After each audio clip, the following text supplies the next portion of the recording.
I just want to thank you so much for coming tonight, all of you. I'm so grateful to the kids of the Theater of Light and all the parents and all these years that have supported this and kept it going. It's been such a blessing. And it's my honor and privilege to test out this little show tonight. I want to give you just a little background of how this came about.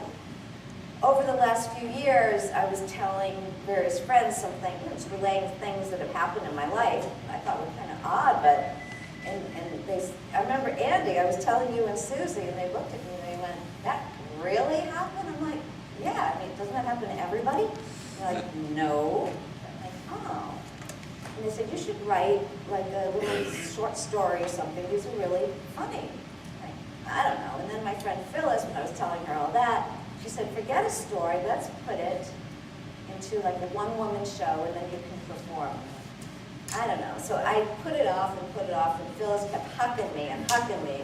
I finally got it together. So that's how this show came together. And I mean, I never thought these things were that funny. I don't think I'm funny, but my friends do. So we'll test it out and see if I am funny. I don't know. We'll see. And the title is actually what every time my son would physically be there to observe one of these incidences, or anytime I would relay one to him and tell him, every time, I swear to you, he'd look at me, shake his head and roll his eyes all at the same time and say, Ma, only you. That's where I got the title. So I'd like to start, the first segment is about accidents. A lot of people my whole life thought I was clumsy. And I said, well, if I'm clumsy or a klutz, I'm a graceful klutz, because I've had years of dance experience. I really don't believe I did just trip, didn't I? Well, it's not clumsy. What it's called is accident prone. And often that happens when your mind is on other things. I always have a million things on my mind. So various things have happened because I'm not thinking. So I'd like to, there's many, many, many of these. These are all true stories.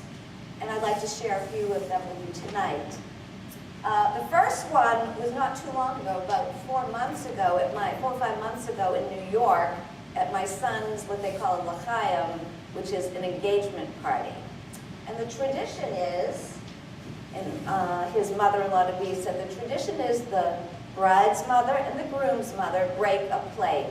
Okay, I didn't know. And she said, there'll be a chair like this, and the plate is in, like a little cloth sleeve. And then when we're ready, be like 1, 2, 3, and just drop the plate. So I thought, that's easy, okay, fine. She says, oh, it's time to do the plate. So I'm holding the plate with her, and I really don't know what's going on. And instead of, 1, 2, 3, go, and I wasn't prepared, all she said was, okay, and so my hands were firmly on it, and she didn't just let go and drop it. She pushed it down to smash it on the metal. And I went like that. I was like, ooh, that was kind of weird. And everyone's, yay! And about 30 seconds later, I said, ooh, my hand feels funny. I couldn't believe it. I had 3 slices on my hand from the broken china.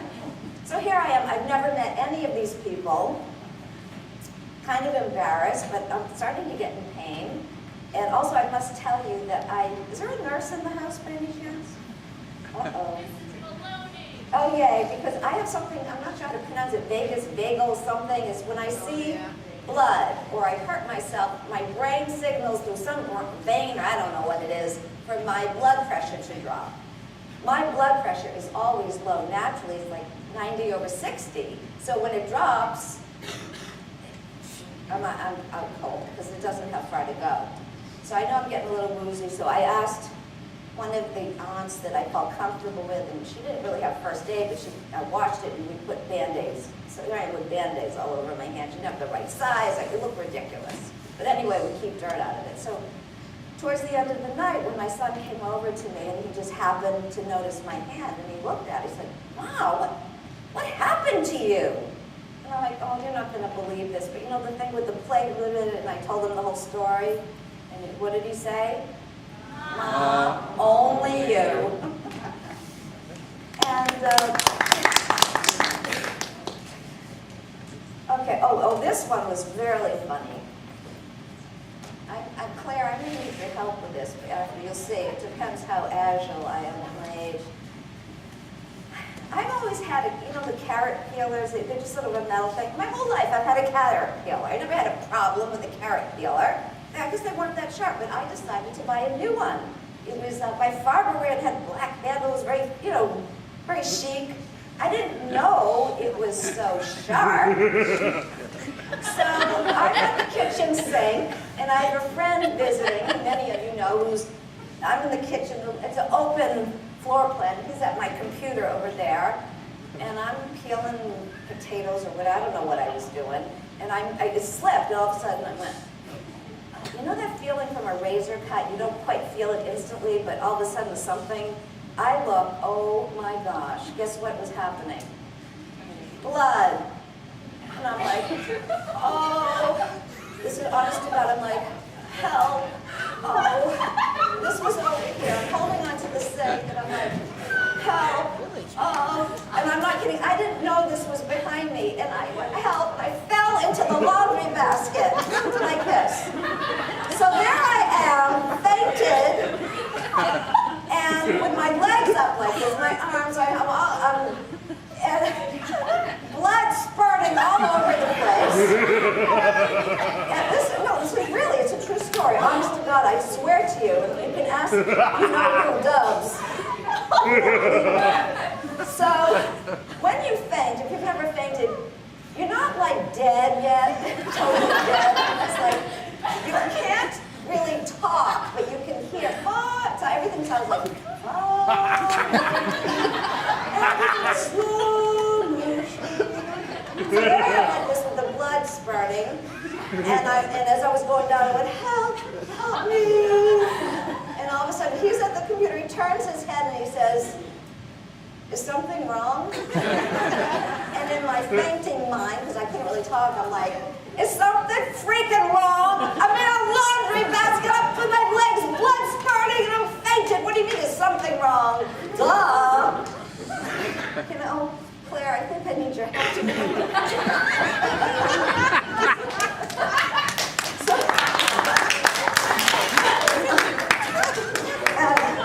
And of course, my son wasn't there. This is honest to God's truth. This really happened. It's this laundry basket. This is the evidence.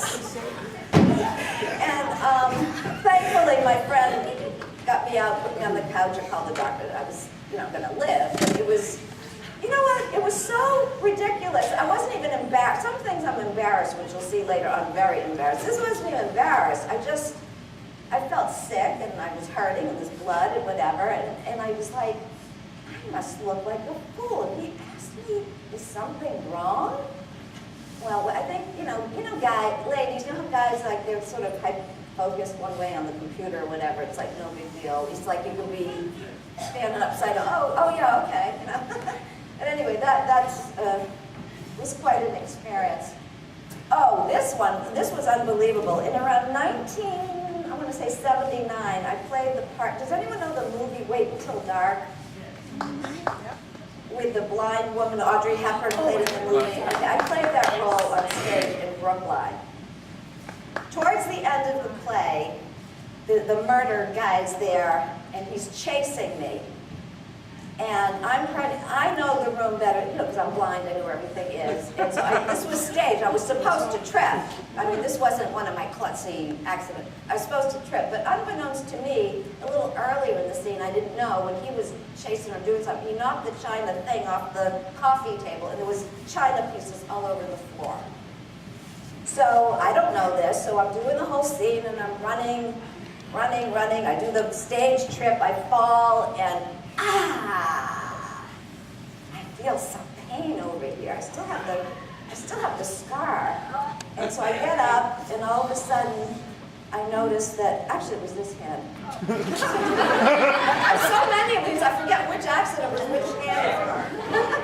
So, here I am on stage, and I looked at it, and there's blood spurting, and I'm like, oh, Vegas bagel, whatever you are, please go away. Oh, I don't feel so good. So I knew I had to stop. I had about 3 minutes left in the show.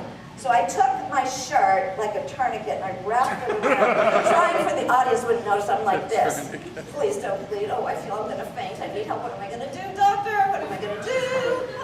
So So the next part, honest to God, is he trips or something out the doorway. I find his knife, and I'm supposed to go out there and kill him and come back and everything's okay. So I knew I was going to faint. I knew I was sick. I knew I was bleeding. I needed help. So the whole stage crew is back there. So what happened is, here I am, it was like center stage, and he's going, and I find the knife, and I run off, because we didn't want to do the murder, like, in plain sight. So I'm off stage, and in between every stab, I'm going, ooh, get me help, and they're all looking at me like, what the? I'm bleeding. Ooh, I'm going to faint. And all of a sudden, they see blood, they're like, what the heck is, call a doctor, do something. So, at that point, I'm so weak, and I stumbled back out on stage, and afterwards I had friends and relatives in the audience. They said, that scene was so believable. After you stabbed us, there was blood all over the knife and all over you. Wow, how realistic. I'm like, yeah. So I made it through the curtain call, went off, and guess what happened the minute I walked off? Fainted. But the show must go on.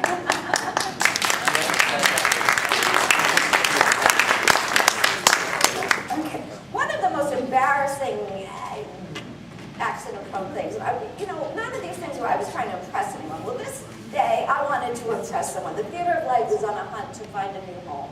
This was a couple of years ago. I dressed up in my best business suit. My hair was perfect, my makeup, everything just so. I had a professional briefcase. I had my folder. I had my pocket, everything. And guess where I'm going? In to meet a rabbi into his office.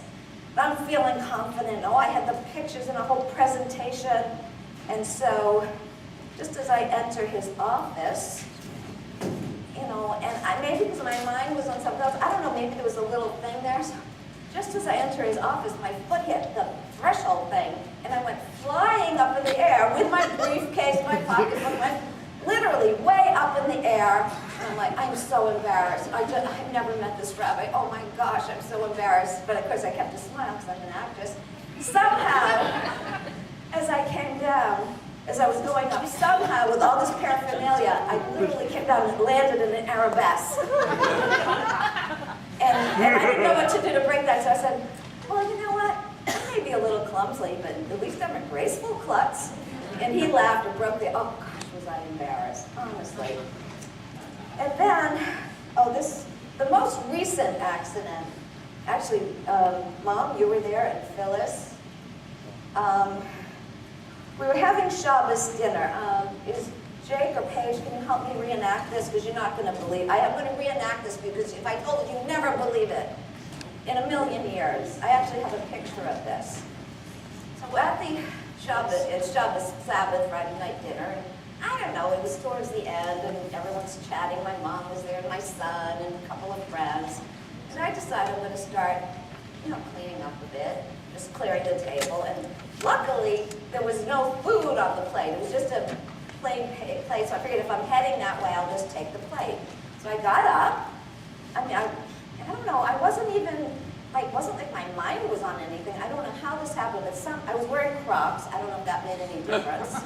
Somehow, just as I got up, my foot, honestly, got caught in the chair.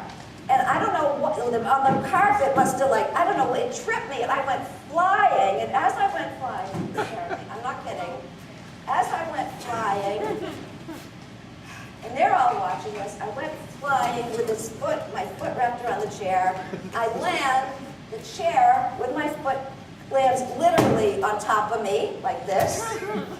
And I fall and my head lands in the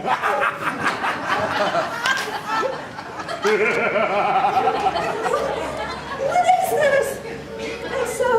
And I actually hurt my side, and luckily it was covered, but I was bruised. And they were laughing, but they thought I got hurt, and they thought I was crying, but hearing them laughing, envisioning in my mind how ridiculous this must have looked, I could not stop. I'm down there laughing my head off in tears, so they thought I was crying. And I don't know how I survive all these things. And you wonder why I'm limping half the time. True story, right, fellas? You saw it. I mean, you couldn't make this up if you tried. There's no way you could make this up. Going on to another topic now. You know, when I was younger, I grew up in Marblehead, and back in the 50s and 60s, things are so different today. What the kids know today at 8, I didn't even know till I was 20. I was naive, innocent, everything was just so pure. So it took me many, many years to wise up a bit. So I believed everything, and I don't know, I thought I was stupid, but people would say, no, you're not stupid, you're just naive. So one of the most strange things, and I was 19 years old. There was 4 of us. It's our first apartment. 2 in each room. And it was about 2. I was fast asleep. I was fast asleep. And here I am in my little twin bed. And all of a sudden, it's 2 o'clock. I look at the clock. It's 2 o'clock in the morning. And the phone's ringing. I wonder who that can be. Oh, maybe it's my boyfriend from upstate New York. Let's go see him. Oh, and I'm so tired, though. I can't really stand up, so I just have to kind of pull the phone and say, oh, like, hello? What? You're downstairs in the basement of the payphone? And if I don't answer all your questions, do everything you say, you're going to come up and murder me? Oh my God! Okay.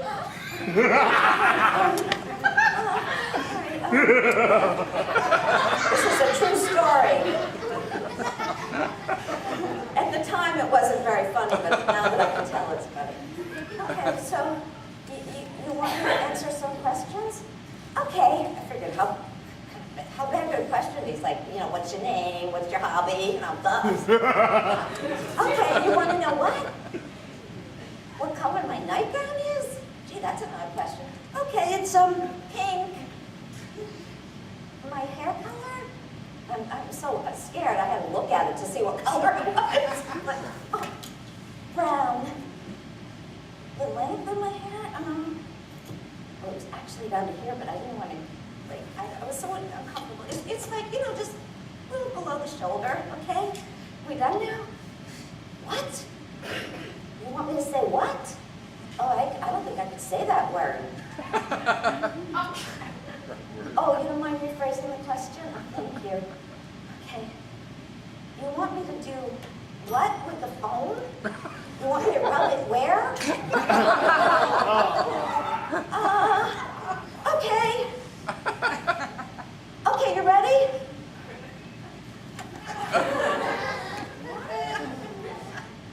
Okay. All right. You're welcome. Bye. He actually said thank you. At that point, my roommate went, just, who are you talking to? And I'm like, on my pantomime, someone sounds serious on the phone, he's gonna come up and murder. I was like crazed. So she said, hit the floor. And I'm like, what do you mean hit the floor? She says, hit the floor. I'm like, okay. Now listen. This guy might have gone from the basement onto the fire escape and be looking in our window. So we're going to quietly go into our roommates, which were the girls in the other room, and tell them what happened. I'm like, okay. She says, come on. She was like tougher. She wasn't naive though.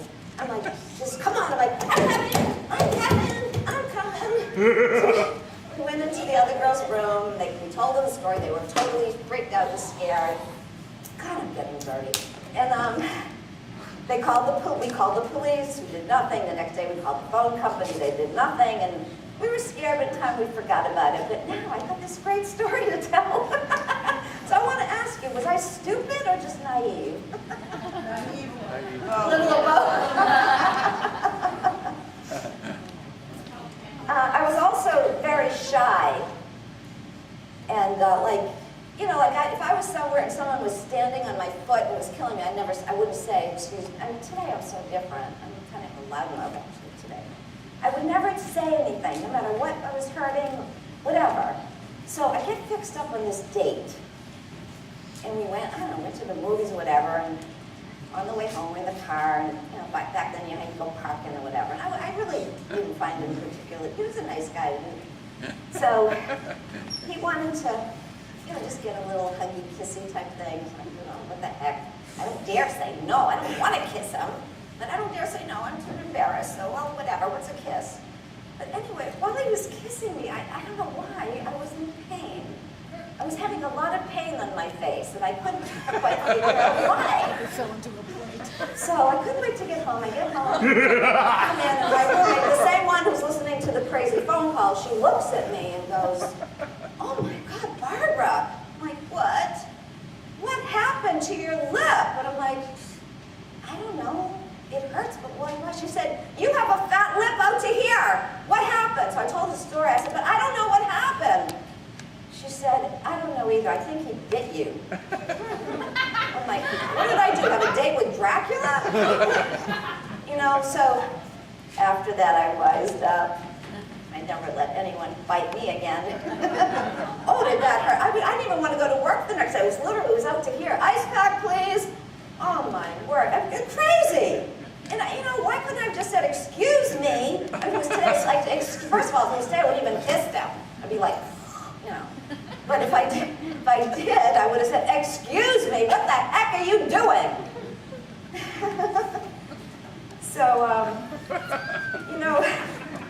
a couple of years after that, I moved to New York with my friend. I met the Wicked Witch of the West when I was Dorothy. It's our first professional play, and we became best friends, and we decided to move to New York together, further our theater training, and become starlets and get on Broadway, or in the movies or TV. So we moved to New York, and I don't know if you've heard the expression, "pound the pavement." Well, actors and actresses, what do you mean you pound? You go to interview, you call on the phone, you get appointments with every possible, you can have as many agents as you want. Well, I got the little book, I forget what they called it, I called every one of them. I was determined, I'm going to be an actress, I'm going to get on Broadway, I'm going to be on TV, and I want to be on a soap opera. Ooh, So I get to one of these appointments, and it was like the top soap opera and TV commercial agent in Manhattan. I'm so excited to have this appointment. I was so nervous. And I had my little hot pants, whatever they wore back then, and I was all of 85, 90 pounds, and I was like, what, 21, 22, and I looked like 12, so anyway, I looked pretty good back then. So I have this appointment with him, and he's looking at my resume, and he asked me what I want. I said, "Oh, I so much want to be in a soap opera and do commercials." He said, "Well, I'll tell you what. In order to do this, you've got to really have some training. And I think you're a good kid, so I'm going to personally take you under my wing and teach you how to read commercial copy. Please come on Tuesday to my office at 5 o'clock. Oh boy, I'm excited. I remember this so well. It was probably in 1972 or 3. And I remember what I was wearing. I had on landlubber jeans and my purple boots with the jeans stuck in, and it was this bit of a thing, and the buttons, and I had on this like light brown ribbed long sleeve t-shirt, and it had, what do you call those round things, grommets, which came like down to here, but there was a lace, like a shoelace, and I had it tied up, and oh, my hair was down to here and curled, and the makeup, and oh boy. So I show up, and he said, "We're going in the other room, which is, where I'm going to train you." Now, Did you ever hear of have you ever heard rumors about a casting couch? I finally figured out what one was. So we go into this room, and I figure, oh, it's a conference room. I'm so naive. There's a couch there. He says, "Come on, sit down." I'm like, okay. Here I am. Oh, I'm so excited. And he hands me some different commercials to read, and he's training. He literally did train me, though, but every time I'd get something right with the right intonation, he'd kiss me, or he'd start hugging me and kiss me. I'm like, oh, isn't he a nice guy? Oh, this is great. I'm doing well. I'm making good up. I'm going to get the job. Oh, boy. So I'm reading, So when we went into McDonald's, and then we saw the juicy, hamburger. What do I feel like a tugging over here? It's odd. And so then, of course, it was so Oh my goodness. I see a hand there's pulling at the string. Nobody's doing that. This is kind of odd. So I was starting to fumble reading the commercial. So all of a sudden, and I swear this is what I looked over, and I wasn't making, this is who I was. I looked over and went, what are you doing? And he said, I'm just trying to make you more comfortable. I'm like, oh, I'm comfortable, it's okay. No, no, no. And he pulls the string out of my thing. I'm like, no, it's okay. So you're doing a great job, continue. So I keep reading, but then he's starting with the arms, he's starting to kiss me, and I'm like, excuse me, I can't do this. And he's like, well, why not? I said, well, I have a boyfriend, and I don't just, hug and kiss strangers. I can't do this. He said, he didn't look so happy all of a sudden, but, there's no way. I'm sorry. So we read a little bit more, and all of a sudden I see the cleaning woman walk, across from room to room with her vacuum. I wonder to this day if it was the cleaning woman that really helped me to come out of this unscathed. So all of a sudden he said, you know what? We're done. Good job. You can go now. I'm like, okay. And so I pick up my things and I'm walking out. And I get about this far. I said, hey, you. And I turn around. He said, I'm going to tell you something, kid, because I like you. You're a good kid. The next time an agent asks you to come up to his office after 5 o'clock, expect to be doing more than reading commercials. Jump in a cab and get home. And I'm like, okay, thank you, bye. Oh my gosh, I was so nervous. I can't believe that happened to me, but it's true. It's I went home, I told my the whole story. He just laughed his head off. He thought it was funny. But you know what? As these things happened, I still stayed innocent and naive. It's like I didn't quite wise up. There was an older agent I had an interview with, and he's sitting at his big desk there, and I'm there in the interview, the resume, the whole bit. And so he's telling me, he says, you would be perfect for this part in a major motion picture. I'm like, really? Yes, and it's starring Al Pacino. Oh, it's my idol. So tell me, what's the movie? I forget the name of it. It was something about everything you always wanted to know about. You get the idea, right? It was a very famous book. I had just actually read it. And I said, I've heard of that story. Gee, I didn't know they made a movie up. He said, they just wrote the script, it's coming out. And I'm like, well, how old are the kids here? I think they went. Okay, so which part do you want me to audition for? I said, you don't have to audition. I'm offering you this part. It's $1,000 a week. Oh my! Back then, you were making $30 a week typing or whatever. Oh my gosh, this is incredible. Well, what part do you think I'm right for? And he said, you are perfect for the whipped cream scene. Oh, yeah, I remember that in the book. Well, can I think about it? Oh my gosh, there's no way I can do that. No way, not thinking about it. I don't know what to do. I have to think about it. So I got up and said thank you. And the guy, he must have been, I was probably 22, 23, and he was probably 58. The guy grabs me and hugs me and gives me a kiss to say goodbye. And even then, I thought he was just being friendly. Totally. So I get home and I tell my friends, you know what really happened? I was offered this part in this major movie star, Al Pacino, but I want your opinion. I really don't think I can take the part, just against my principles. And they looked at me and they went, you dodo! There's no such movie. You think Al Pacino would act in a movie like that? He made the whole thing up, just to you. I'm like, really? You really think so? Yeah. Oh, I want my other chance to become a star.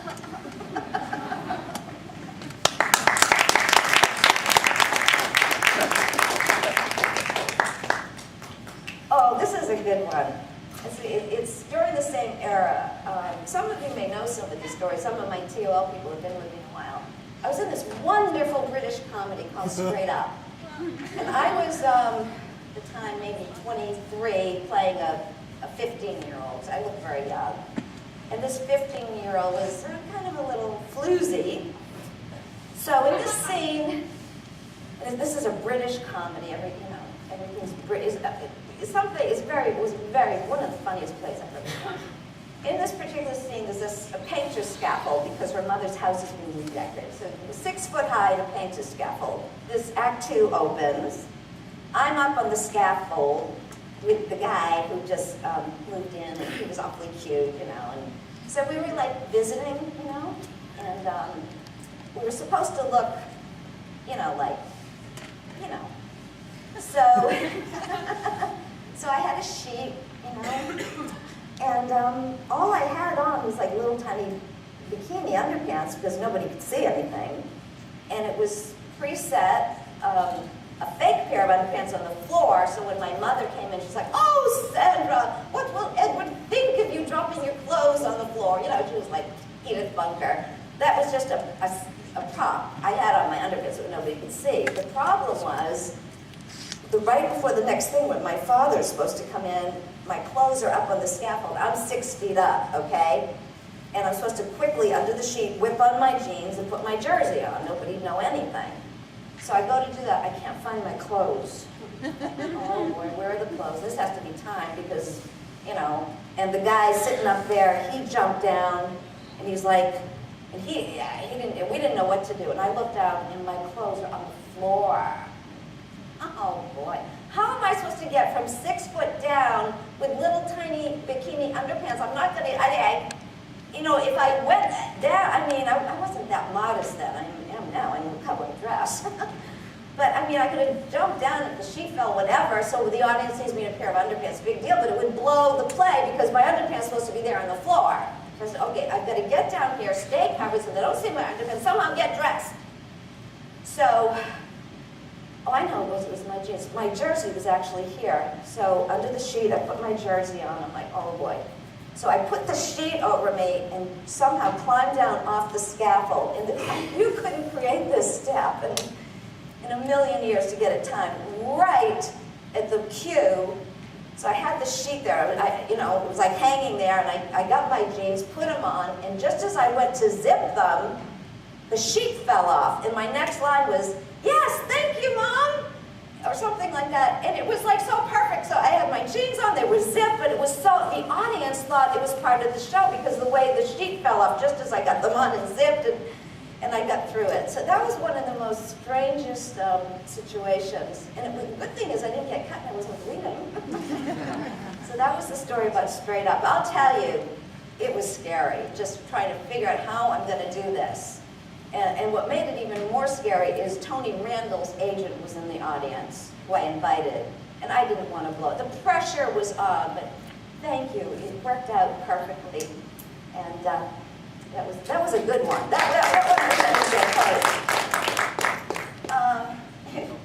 Funny, when I first got to New York, my first boyfriend, I thought he was, my roommate said, "Oh, he looks like Joe Cocker, so cute, with the long curly hair, the blue eyes." And I was mad at her, so I started dating him. And he didn't tell me on the first date, I would have bolted. After a few dates, and now I kind of like him, and so he said, "By the way," I'm like, "Yeah," he said, "I'm a warlock."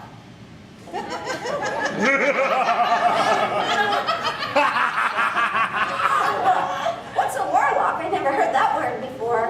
He said it's a male witch, and I'm like, oh really? And he said, "My mother's a real witch." And she actually took me to meet her, and she was very pretty, and she had a responsible job at some ad agency, but she wanted to read my tarot cards. She did all this kind of magic stuff. And I'll tell you, to this day, because I did end up breaking up with him when I met the lead guy in the show I was in, so I didn't want to be with the warlock anymore, but to this day, plus I started not to really like him. He ended up to be really creepy. He was a jerk. Not a real jerk. So I broke up with him and ended up in the hospital. I forget what, I had to have some kind of something. And I'm waiting for my new boyfriend to show up. So who walks in to visit? The warlock! And I didn't recognize him because he had this curly hair. He had shaved his head, whatever, I don't even know, short hair. And he's coming to write, "What happened? I still want to be on." And I'm like, "Oh, I'm sorry, I have a new boyfriend. I'm really, you know, I didn't know what to do. I had to tell him. I'll tell you though, he creeped me out. From that day on, I really didn't know if he put a hex on me. Maybe that's why all these weird things are happening. Possibly, maybe. Okay. Later in my life, but after after I got married and had my son, weird things kept happening. One of the most bizarre things, I couldn't, again, recreate this if I tried. It was a hot night like this weather, and my mom lived with us, and I'm in the bathroom brushing, and I'm just about to floss, and I hear the TV, and my mom in her room didn't have air conditioning. She had a big fan going. So I'm walking in, and I had long hair then, and so just as I'm walking in Gavin, watching TV, just as I went to push the floss, I don't know, how did this happen? In my tooth, the fan, honest to God, blew my hair, and I flossed my hair up. Oh, I figured, oh, no big deal. Wait a minute, I go into the bathroom, and oh, no, jeez. I mean, it's like, oh, this hair. Oh, yeah, well, I think I got it out fine. But the next morning, I wake up, I'm in so much pain. My gum is red and swollen and throbbing, so I had to call wasn't it a periodontist? Have it checked. So obviously I have some kind of infection going on. Ridiculous. So I'm really nervous because what if they want to operate or something? So I brought my mother with me and my ex-husband babysat. So I remember we're sitting in the dentist's office waiting and I'm in pain. I said, oh, well, I'll kill time. Let me go get a magazine. Now back then, and I noticed the last time I was there, they don't have this there anymore. What does present mean? The magazines were like 6 feet high on these like slanted levels, and there was like a lip that held each magazine up. Now, for some reason back then, I haven't seen this since then. Maybe they were a little more fussy back then. The magazines were each one in a nice, neat, hard plastic see-through cover. Like, you know what I mean? Like a report cover, really hard plastic. But you could see through to see which one. I was like, oh, there's one, Health and Beauty. I think I'll read that one. Just as I went to get it, I don't know what happened. Something happened, I don't know what hit what, and the magazines start coming down, boom, and hit me in the face with the hard plastic. I'm like, oh.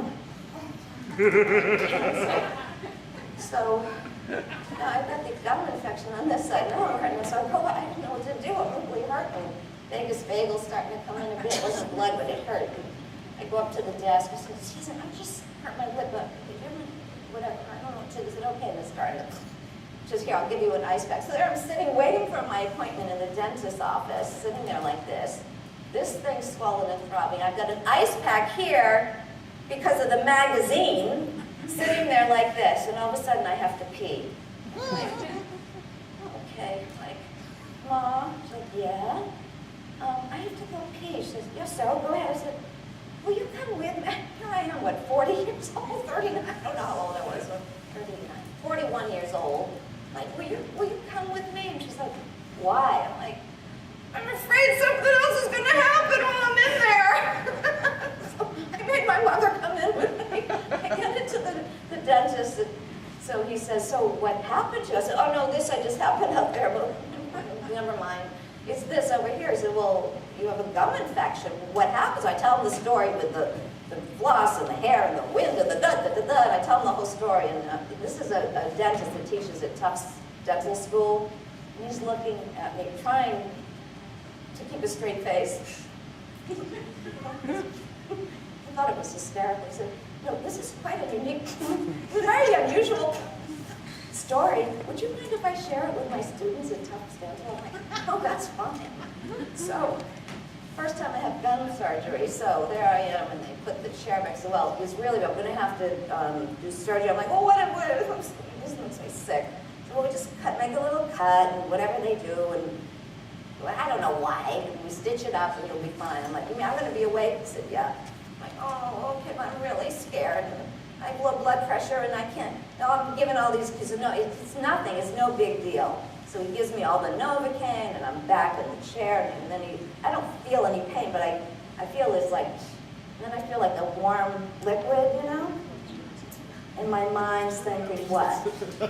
It's blood. So what happens? Vagus vagal. I'm out cold, fainted in the chair. You know, the lip here, the thing here, now I'm fainted. So they bring the smelling salts and whatever, and he said, you know, nobody's ever fainted in here before. I figure, so I get through it all, and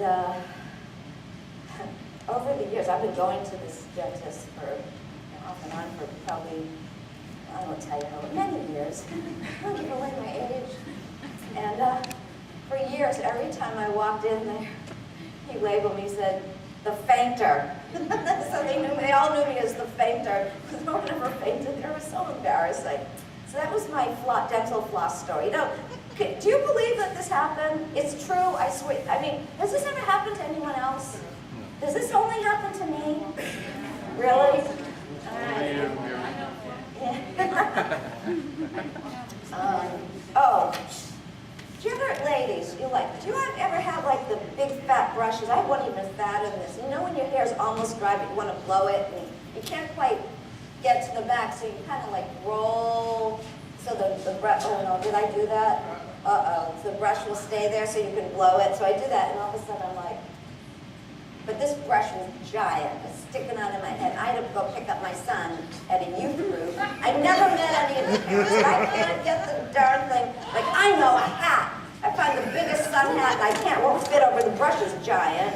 So I'm driving over there, like, oh my gosh, and I'm so embarrassed. And I'll say, hi, you're Avery's mom. Nice to, what the heck, she got on her head.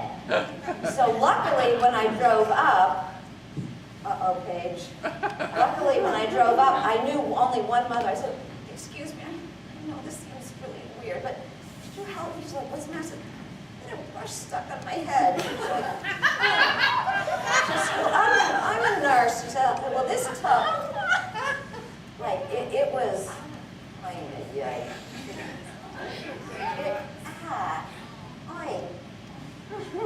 this took, like, you know, she's pulling, like, she doesn't want to wreck my and during all these people are walking by, oh, are you Avery's mom? I so much wanted to have the floor open and fall in and say no. I was like, yeah. And so just when I'm almost done, the brush is there, my son comes off and he's like, Mom, what happened? I'm like, I'll tell you in the car, but why do you have a brush stuck on your head? So I got in the car, told him what happened. You know, I was so humiliated and embarrassed. So when he looks at me, he was only 10 then, guess what he said? Only you. And then, let's see. I'm going to cut a few things and it's just getting late. I can't, it's a long story. I wrote a whole story, so I'm not going to the whole thing, but I was in a hospital once a couple of years ago for, they didn't know, it was something with my heart, but it wasn't serious. My blood pressure dropped so low, and then my heartbeat was so high, whatever, and I was feeling weird. It ended up to just be like they didn't even know what it was. So I'm in the hospital for 3 days. After the first day and a half, I called New York, I called Dubs, and I'm like, get me out of here! And he's like, what? So I tell him all these stories. I mean, you would believe what went wrong. I mean, just evidently in that particular ward I got into, in that particular floor, they were short-handed, and one hand did not know what the other one was doing. At one point, I got locked in the back. Here I am with intravenous, and I'm wheeling the thing in with my little Johnny, you know, and I go in the bathroom to pee, and all of a sudden, I'm locked in there. I can't get out. In the bathroom. I'm pulling and buzzing, whatever that thing is, and they don't come! Like, oh my, what am I going to spend the night here in the bathroom? So I'm waiting, they finally came and let me out. I thought that was kind of strange, you know? And there were many things. They prepped me for a test in the wrong way, and I ended up fainting on the treadmill. Well, they starved me and dehydrated me. They wouldn't let me drink, and they took me out. I said, excuse me, you know, you can take the intravenous out? I don't think you should. Well, what? It says right here in the order. I said, no, you don't understand. I have low blood sugar. So if I'm not eating, I'm going to be very weak. And they already said they think what I have is from dehydration. So I think if you're not going to let me drink, you've got to at least leave the intravenous. No. So they literally dehydrated me, starved me.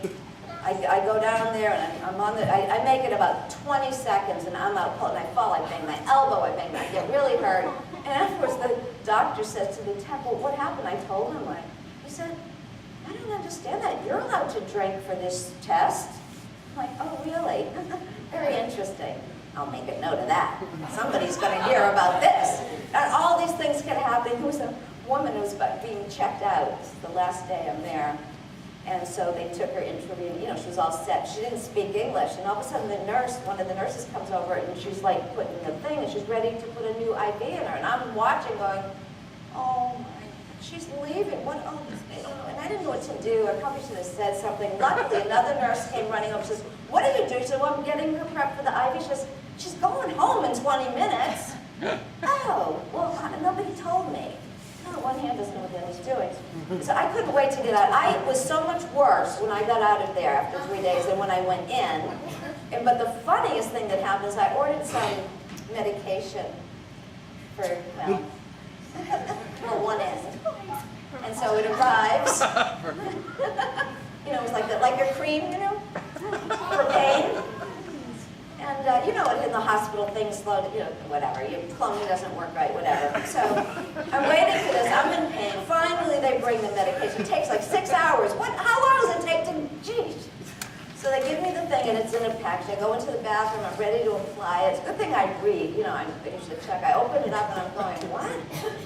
Nose spray? I don't think so. And then I thought then I started laughing because I didn't correct myself. I thought it was so funny. What if the person that was suspecting nose spray had a hemorrhoid poop up in their nose? Oh my gosh!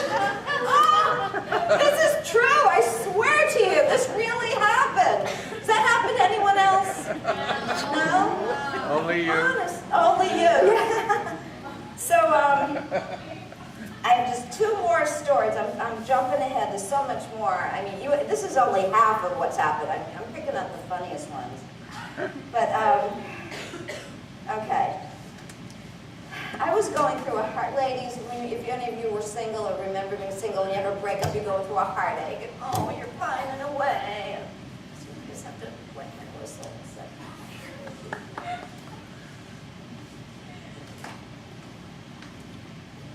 So I'm pining away, so I don't know, I was like, I really wasn't up for dating, but I just needed to feel a connection. I had many girlfriends. I wanted to connect a special way with a guy, intellectually, spiritually. And all of a sudden I get a message from one, I forgot I was even on this dating site. It was called J-Wed or something. No, it was J-Wed. It was for people looking to get married.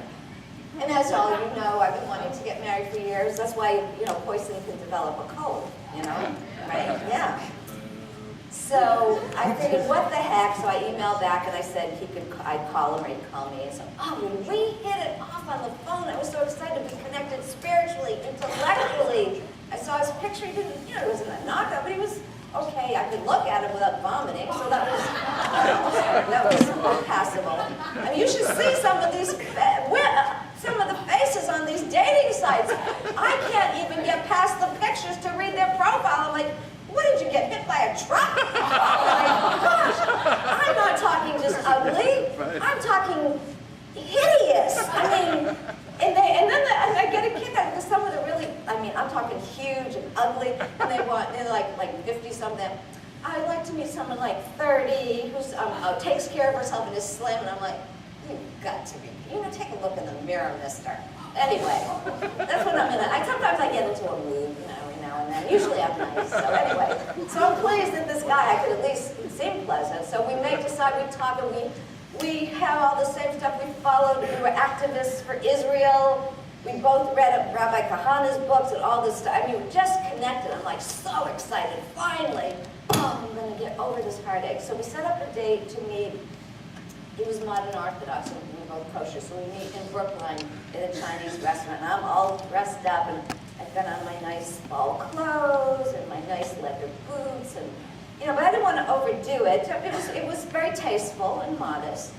So I meet him in front of the restaurant. I'm a little nervous. So the first thing he does is, usually when you meet someone, they don't like hug or kiss you right away, do they?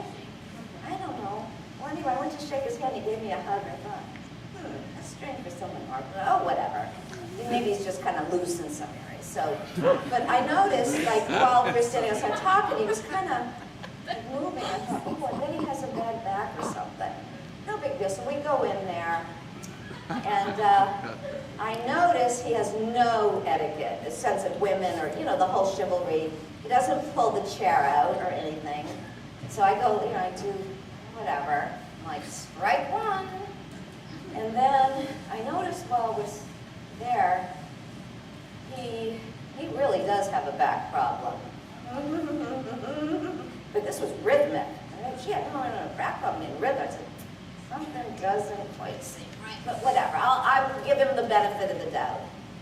Then he sits down. I thought this was kind of strange. His elbows were on the table, and he kept going like this. I'm like, ooh, I wonder what's with the hands? And I'm talking, it was really, I was like, everyone, look, I was embarrassed. I'm like, strike two. I don't think this is going to work out. I'll try to keep an open mind.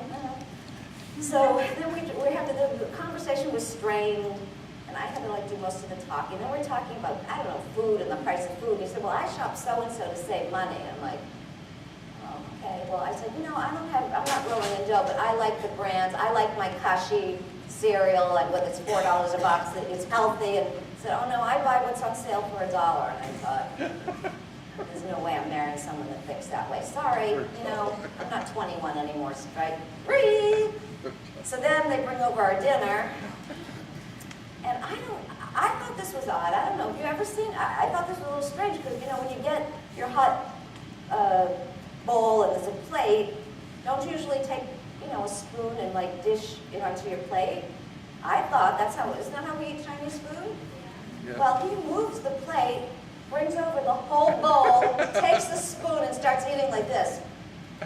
I'm like, oh, this is really odd. I'm like, strike four. And I'm like, wait a minute, you only get 3 strikes.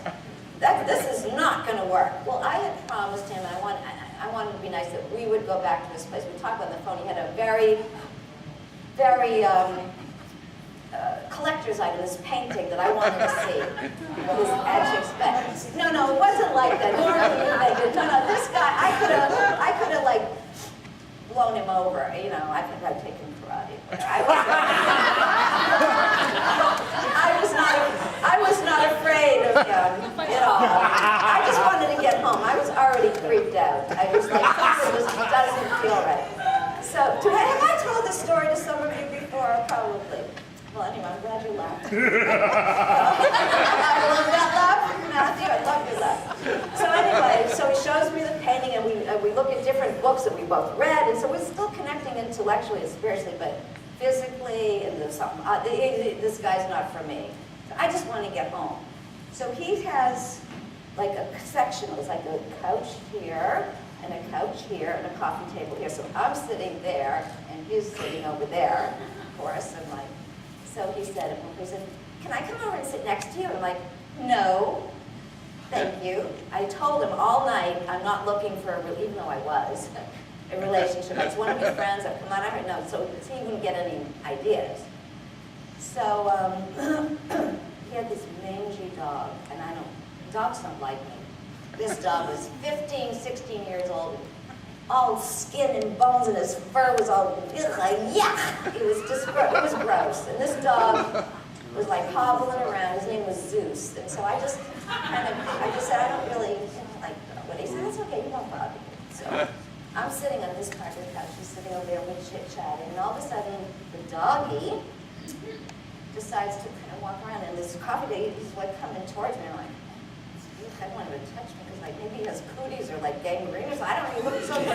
I don't know. Is that a word still? Well, that cooties was from the 60s. What can I tell you? Maybe he had like some kind of like fungus, because his hair was like, ugh. So he's coming and there's no room between the couch and the coffee table like this, and I'm sitting like this. And so he pushes his way through, and I'm kind of like coming back up, and all of a sudden I feel, boom! And the dog takes my whole leg in his mouth. I'm not kidding. And I'm like, oh my God. I'm like, excuse me? And the guy's there, like, yeah. I'm like, excuse me, your dog is biting me? What? Your dog has my ankle in his mouth. And I'm so scared. I am so scared. And I can't move, and I'm freaked out. So he comes over and he's like, Zeus, now you stop that. That's not nice. Freaking teeth out of my leg. So he peels the dog off of me. Thank God I had on those high leather boots. Can you imagine if I was dressed like this? I would have been in the hospital. I felt the teeth there were dents in my boot. I would have been bleeding in Vegas. All I needed to get Vegas bagel and faint there. Oh yeah, of all places. So he gets the dog off of me, and at this point, I'm like, gotta get out of here. Puts the dog on the stairs behind like a baby, one of those, gate, thank you. He's like, you behave yourself, Zeus. So all of a sudden I just happened to look over, oh, it was this big dog, he had these big brown eyes and he was staring at me like this. Oh, this is so creepy. Oh, I really need to go home now. It's 10. I really have to get home. Thank you so much for dinner. And I get up and I notice the back of the hands hitting the beer rhythm. And I'm like, I've seen this before. I've had some family friends. The guy had OCD really pretty bad. And it all started to come together. The rocking, counting, hitting the, touching the this. And I felt sorry. He's a good soul. He was very spiritual. He was he had a heart of gold. Nice guy, but he wasn't for me, So I said, okay, whatever. I just gotta get it. So I'm walking out the door, and all of a sudden I feel, boom. Now I know it's not the dog this time. The dog's over there, so it has to be the guy that he gets me like in a bear hug from behind, and I'm like, oh God. And he's like, I like you. I'm like, oh, thank you very much. And I'm like peeling him off of me, Peeling. I turn around. And he goes to kiss me, and I turn my head and ends up kissing me. I'm like, thank you, I really have to go. I'm out of there, I'm driving home. I cried all the way home. It was so disappointing. Can you imagine getting your home? It was so disappointing. But I got to write a short story about it and put it into my show. Has everyone here ever had a dog biting on a date? Like you have your whole leg in a dog's butt? Has that ever happened to anybody? This is what I want to know. No? Only Okay. you. Only me, okay. I'm going to end with this last story that was probably the most embarrassing thing that's ever happened in my life. In public. In public that nobody knows me. Thank God they didn't know me. So, move this. I had driven to New York City. It was about 2 or 3 years ago during Passover, during the middle days. I needed a break. As a lot of you kids and parents know, every now and then I've got to take a couple of days off, from working all these hours. I just needed a break. So I find a special hotel deal. It was really, for a nice, fancy schmancy 3-star, but it looked like a 5-star. I get this great deal for a couple of nights. And I don't know, first time driving all by myself to New York. I get lost, my friend helps me get it. I had a wonderful, relaxing time. However, it was in April, it was unseasonably hot back then. So, instead of wearing your sort of winter, spring clothes, I was wearing just a thin little cotton skirt, like a peasant skirt. I had on sandals, and just a t-shirt, like this, very loose. It was like probably 80 degrees, unusual. I had my food in the car for Passover, my matzah and whatever. So I get lost. I'm trying to get to Connecticut. I end up in New Jersey. I'm getting hungry. So I finally see this place in Connecticut. It's like a strip mall. And there's a Stop and Shop and Friendly's, whatever. I said, oh, I'll just stop here. I'll go get a yogurt. And I had a nice little picnic in the car. And I got my directions. I know how to, why didn't anyone tell me about a GPS back then? Duh. Sheesh, it made life easier. So anyway, that really wasn't the issue. The issue was, after I ate, having a little picnic in the car, I kind of feel like I'm a hippie again, just so, just like relaxed and carefree. What a treat. So I decide I better use the restrooms because I've got another 2-3 hours to go. So I'm like, where am I going to? Oh, Friendly's. They're always friendly. That shouldn't be a problem. So I go into the restroom, do my thing. And, I didn't think they'd mind if I didn't eat there. Nobody, it was like, I was putting on my act just like being nonchalant, like, oh yeah, I think I'll just go to the restroom over here, whatever. So I come out of the restroom and got my purse here, and I'm walking out. And there's like a boy standing there, maybe 15, 16, and he looks at me, and he has this big grin, like, I'm like, hi, how are you? And I go to walk in, he runs up, and he opens there's like he opens the door for me. Oh, how nice, thank you. I didn't know till later why he was smiling or whatever. So I get out, I walk out, and I'm going through the parking lot, and all of a sudden I hear, excuse me, miss. There's another lady, miss. I'm like, are you talking to me, huh? I'm still kind of like, I'm still a little naive in my old age. I'm like, yeah, what? Huh? You You talking to me? Just, yeah. I'm like, well, what? I don't know this lady. She says, your skirt. I'm like, huh? Your skirt. You know, keep in mind, all I had was these little bikini underwear. I didn't know that my skirt, like when I left the restaurant, would get stuck up in my underwear. And I don't have leggings on. So I'm traipsing out of Friendly's with a total, pretty much bare tush, little bikinis. And the kid, no wonder the kid's staring at me. Oh my, I'm like, oh, I'm so embarrassed. And the lady says, it's happened to me before. I wonder if she made that up and was trying to make me feel good. I mean, this had to be, can you imagine the humiliation, the embarrassment? It's like, oh, why? Why did this happen? So, when I get home, my son, I don't know if he was there that day or a couple of days later, I said, you're not going to believe what happened to me. He said, well, probably not, knowing you. I tell him the whole story. He is laughing so hard, the tears pouring down. He thought it was the funniest thing, picturing me, trotting out of Friendly's, with everyone. I don't know how many people were in there. So, oh my gosh, can you imagine? I'm telling myself that the tears are coming down his face, and he looks at me, shakes his head, rolls his eyes, and says, Ma, only you. So, anyway, I'm going to end here. Thank you all for coming. This was really fun. Thank you for giving me this chance to try out this little show. And girls, I think that you should all come up. Where'd you go? I don't.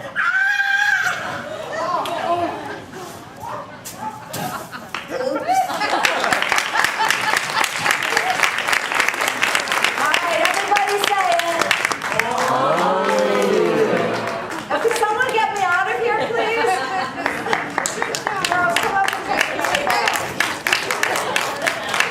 How do I do this? I'm too old for this. Did I scare anybody? Okay, I would like to also thank Paige Nally and Jake Wendell as my stagehands. And girls, come up here. And I just want to, oh geez.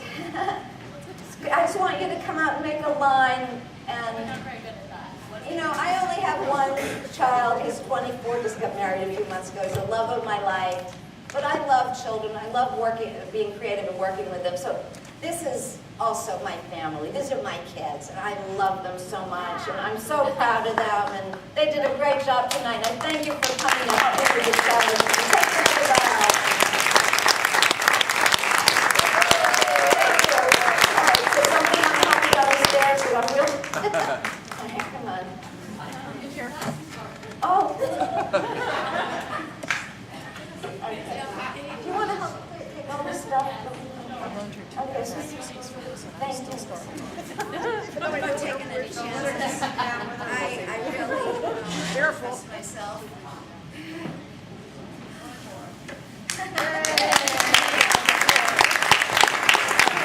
Still upright. No breaks for us.